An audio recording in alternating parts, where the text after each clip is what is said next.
that happened, right? I don't blame them at all for once. Stuff happens like this, like drugs are crazy, like they're out of hand right now. Simard was out on bail on other charges. Court records show he was charged with assault with a weapon and mischief for alleged offenses that took place on June 8th. Records show he was released on June 12 on conditions including a curfew and an order to not use drugs or alcohol or possess weapons. He also faced charges dating back to 2017 for sexual assault, sexual interference, and invitation to sexual touching that were never proven in court. The Assembly of First Nations held their annual meeting in Winnipeg, where amongst 50 resolutions included one to get a Canada-wide state of emergency to deal with the drug alcohol crisis in First Nations as tragedies like the one in Hollow Water continue to plague communities. And we are praying for the healing and hope and we want to hope for healing for all of those people affected just a few years ago on the exact same day that this same senseless act happened in a Saskatchewan community in James Smith. And I hope that those two communities can connect and be together. But in this moment, I ask for all of us to pray for both of those communities. In a statement, Manitoba's Shared Health said that 4 patients remain in hospital on Friday, while the other 3, including Hamilton's dad, were discharged and taken back to Hollow Water. I just want to put out the word out there, like for everybody to be safe, and think over this, what happened, right? And start working on the community and get people going, like in these programs, right? Like get them sober. Crediting programs like the one he's currently in called Magoon Transition Inc. for turning things around. What made me want to change is when I seen what I was doing to other people's families. Like me dealing this meth and all that, methamphetamine, that was my choice of drug, right? So when I noticed that, I wanted to sober up my life and get clean and go back home when my wife was ready. And now she's ready, so that we can go help our community clean up too, right? In hopes of preventing other tragedies like this one. If you need support today, you can call the Hope for Wellness helpline 24 hours a day, 7 days a week for counseling and crisis intervention at 1-855-242-3310 or connect to the online chat at www.hopeforwellness.ca and follow the links. The Assembly of First Nations wrapped up its annual meetings on Friday. The day's event was dominated by an emergency press conference held by the Mathias Colomb Cree Nation. The First Nation in northern Manitoba has been evacuated for more than 100 days and more challenges are beginning to show. APTN's Fraser Needham has that story. At a press conference in Winnipeg on Friday morning, it was clear that Mathias Colomb Cree Nation Chief Gordy Bear is feeling the strain after being forced out of his community for more than 3 months. We gotta get home. We gotta get home. Our children are suffering. We're suffering. We're trying to keep each other intact as leaders, as supporters. First Nations members have been under forced evacuation since late spring due to wildfires. They now want to buy a generator for roughly $8 million, but as Manitoba Kiiwetinoong Okanagan Grand Chief Garrison Settee says, both Ottawa and the province can't agree on who should pay for it. They have a solution to get the power back on in their nation. They brought forth a way that they can take their people home. But no one wants to pay. In a letter from Indigenous Services Minister Mandy Galmasti to Mathias Colomb dated September 4th, as Manitoba Hydro is the entity responsible for providing reliable power to Manitobans and for operating the customer's best interest and being responsive to their needs, the introduction of an alternative power source to alleviate the extended outages being experienced by Mathias Colomb is fundamentally a Manitoba Hydro responsibility. The letter goes on to say, I understand that Mathias Colomb Cree Nation is already engaged in discussions with Manitoba Hydro on proposed power generation installation and ongoing operation and maintenance, and Manitoba Hydro has confirmed the technical feasibility. The department has sent letters to Honourable Minister Adrian Sala, Minister responsible for Manitoba Hydro, seeking confirmation of Manitoba Hydro's intentions to fund Mathias Colomb Cree Nation's proposal. Glenn Dumas is the First Nations Fire Chief. He says 12 community members have passed away since the forced evacuation began, and a lot of money could have been saved by both levels of government had they provided funds for the generator weeks ago. The government has spent over $160 million keeping the Mathias Colomb Cree Nation members in Niagara Falls, in Winnipeg, the Paw, Brandon, and wherever else they placed our people. APTN National Chief Cindy Woodhouse-Neepanak was also at the press conference. She says the time for jurisdictional arguments is over, and Ottawa and Manitoba need to find a solution now. Create that trilateral table ASAP, like today, and get it moving and figure this out. It shouldn't be that difficult. Late in the day, Manitoba Hydro sent APTN News an emailed statement that they expect to have partial power restored to the community by September 11th and full power restored by September 28th. They also said they have been in discussions with the community about what is needed for permanent backup power generation, but were unable to comment further. APTN also reached out to Indigenous services but did not hear back by airtime. Fraser Needham, APTN National News, Winnipeg. We now want to tell you about the results for last week's web poll questions. We asked, will hiring Indigenous relations advisors improve trust between police and Indigenous peoples? 28% said yes, 50% voted no, and the rest were unsure at 22%. Next, we asked, do you consider hydroelectricity a form of green energy? Over half voted yes at 56%, 28% said no, and 16% said they were unsure. And lastly, we asked, do you feel the Assembly of First Nations represent your community's interests? 20% said yes, 60% had said no, and 20% were unsure. Thanks to all those who took the time to vote. You can go to our website, aptnnews.ca/poll to see this week's new set of questions. Time for a quick break, but first here is Mike McDonald with what he's got in store for us. I'm Mike McDonald reporting from Thunder Bay, the site of the Wake the Giant Music Festival. The giant we're referring to is, of course, that famous Thunder Bay landmark, the Sleeping Giant, also known as Nanabijou. The festival serves as a fundraiser for Dennis Franklin Cromartie High School, which hosts Indigenous students from across Ontario, many from far north communities. I'll be bringing you stories from the festival itself, as well as orientation week at the school.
Pitigwe. 30 years ago, an Ontario Provincial Police sniper took the life of an unarmed First Nations man, Dudley George. The raid by the OPP happened at the Ipperwash Provincial Park on September 4th, 1995, when the Ojibwe community of Kettle and Stony Point were demanding the province and federal government to return the Ipperwash Provincial Park to them, after it was expropriated by the military during the Second World War. In response to public pressure, the Ontario government ordered the Ipperwash inquiry. It began in 2007, 7 years after Dudley George's death. The final report included 100 recommendations for implementation. In a press release, Anishinaabe Grand Council Chief Linda Debajji says the government continues to ignore treaty rights. She added, "History has proven this as we remember the events that led to the tragic incident at Ipperwash Provincial Park. The inaction of the Government of Ontario to prevent it. We need expedited process that will ensure tragedies like Ipperwash never happen again." According to the Anishinaabe Nation, there has been little to no movement on the implementation of the recommendations. As the wildfires in the Northwest Territories continue to burn, a former Member of Parliament has called out the handling of the situation. Here's APTN video journalist Bruce De La Cruz with that story.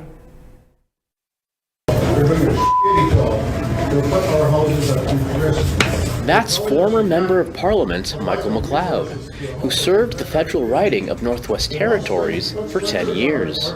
In this video that was taken at the Hay River Evacuation Center and posted on social media on September 2nd, McLeod is seen having strong things to say to Premier R.J. Simpson on the territorial government's response to the recent wildfires.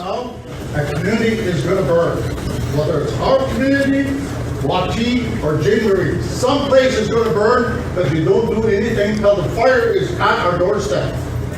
Michael McLeod, who grew up and still lives in the community of Fort Providence, continues by asking the Premier if the government is capable of handling this and future wildfires.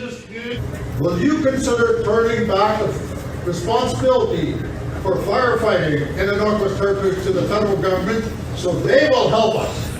Because we live in Indigenous communities, you guys are providing us nothing to prevent fires. Nothing. Not one drop of fire requirement in my community. Not one water bomber dropped a load yet. That's an embarrassment. APTN News attempted to contact both parties for further comment. Michael McLeod did not respond at the time of this broadcast, while R.J. Simpson emailed us a statement saying evacuees across the Northwest Territories are under immense stress right now, and the frustrations expressed by some residents of Fort Providence are understandable. Fire crews have worked relentlessly under extremely challenging conditions and managed to control or extinguish more than 100 fires this season. However, wildfire is a natural and necessary occurrence that no government can completely control. Safety must always come first, for the people in our communities and for the crews on the ground and in the air. The community of Fort Providence has been on an evacuation order since August 31st, with the nearby community of Hay River providing support. On Tuesday, September 2nd, an ignition operation to reduce threats to Fort Providence was completed, with the ignition line holding at the time of this broadcast. Bruce De La Cruz, APTN National News, Yellowknife. The Innu Nation and the Nunatsiavut government say the Newfoundland and Labrador provincial government misrepresented Indigenous identity. At a ceremony and unveiling of artwork at the Confederation Building in St. John's that commemorated the culture and history of the Nunatukavut Community Council, or NCC. Provincial politicians and Nunatukavut leadership attended the event, where art by an NCC artist will be on display in the lobby of the Confederation Building. Premier John Hogan said in a press release that the unveiling promotes Indigenous culture. The Innu Nation and the Nunatsiavut government, which represents the Inuit of Labrador, say they do not recognize the NCC as an Indigenous governing body. In June 2024, the federal court ruled that NCC is not recognized as an Indigenous group with Section 35 rights.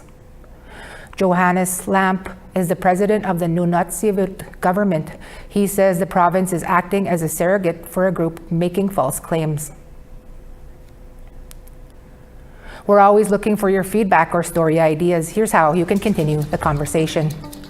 If you have a story you want to share, send us an email to news@aptn.ca. To read and watch our stories, go to aptnnews.ca. You can find us online on your favorite social media sites, including TikTok, YouTube, LinkedIn, and X. Follow APTN News to join the conversation and see our latest stories. One last break here, an interview with an up-and-coming musician from Poundmaker Cree Nation in Saskatchewan. Cheskwa.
Starting on the East Coast, St. John's 23, Charlottetown 19.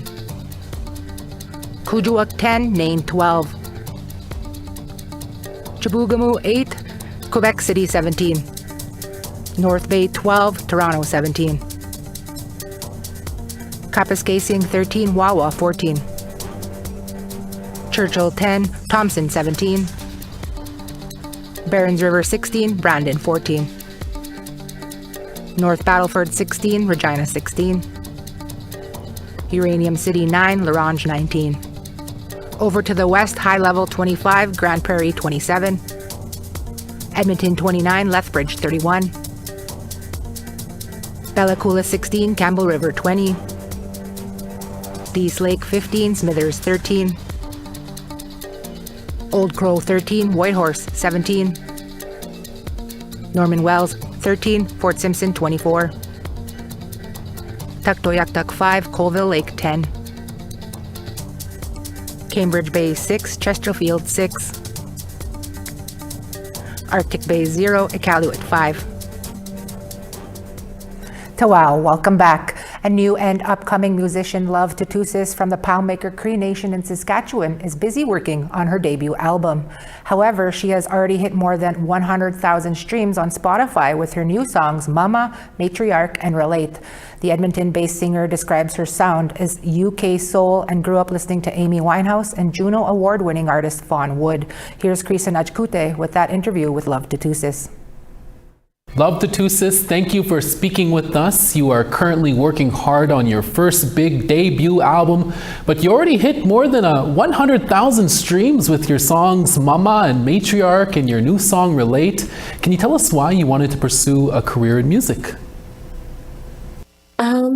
Yes, first I just want to say thank you for having me.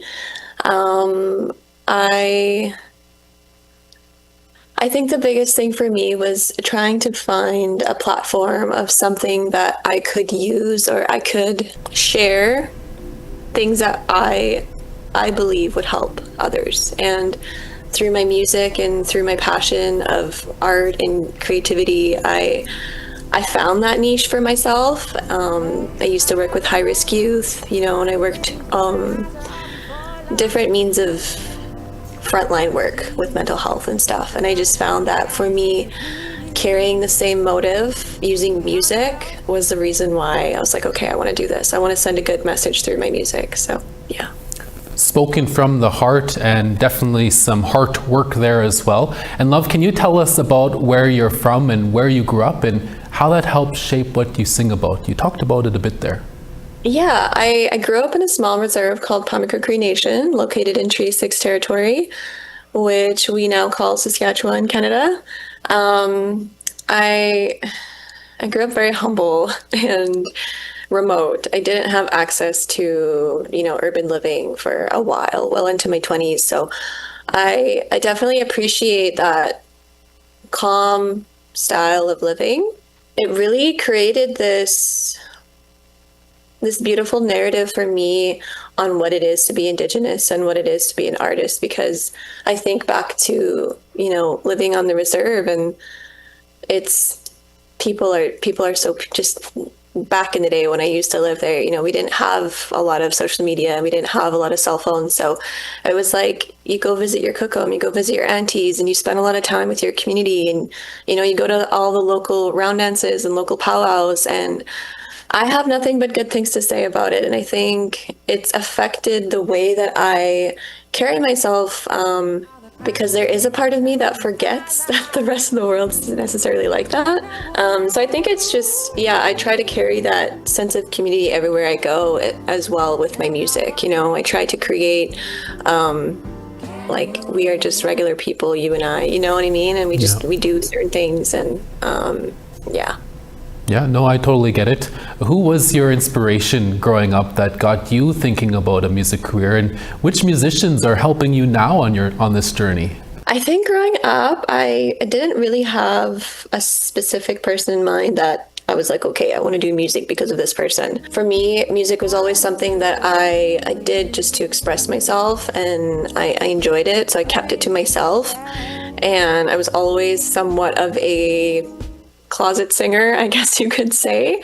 But I admired Amy Winehouse and Adele. Very much loved that UK sound, and still very much do. So I say that's kind of where I got a lot of my inspiration from. I've spoke a little bit about it before, publicly and openly. I think now I don't necessarily look towards those very famous people. I think I look towards the people that are almost in the same area as me for inspiration, because I'm like, if you're working just as hard, like, I can do it. I have good friends. I've made good friends in the industry now, and I look to them and I turn to them for motivation to keep going, for sure.